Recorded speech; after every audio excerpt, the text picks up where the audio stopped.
ဒီလိုကုန်းနဲ့ဘာလို့နေရလဲတော့မမေးနဲ့နော်တရက်သီးခုနေရပါသူများတွေတော့မသိဘူးပိုးကတော့လေနှွေရာသီရောက်ပြီဆိုတာနဲ့တရက်သီးကိုပြင်းမြင်မိပါတယ်ဒါကြောင့်မလို့ပိုးကလေနှွေရာသီရဲ့ trend ကို join ဖို့အတွက်အိမ်ဘေးမှာပေါက်နေတဲ့တရက်ပင်ရဲ့တရက်သီးနှလုံးကိုခူးပါတယ်ရှင်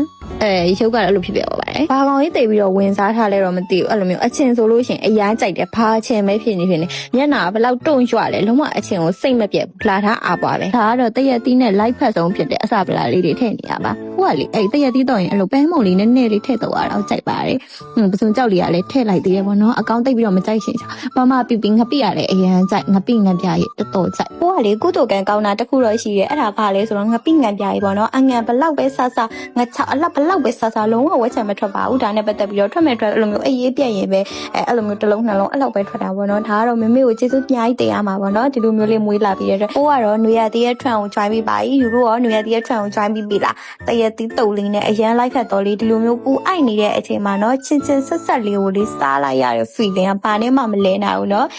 ဒါကြောင့်မလို့တုပ်စားကြည့်ပါရှင်ပိုးရဲ့ဗီဒီယိုလေးကိုအဆုံးထိကြည့်ပြီးရတဲ့ကျေးဇူးအများကြီးတင်ပါတယ်ရှင်နောက်ထပ်ဗီဒီယိုလေးမှာပြန်တွေ့ပါမယ်တာဘိုင်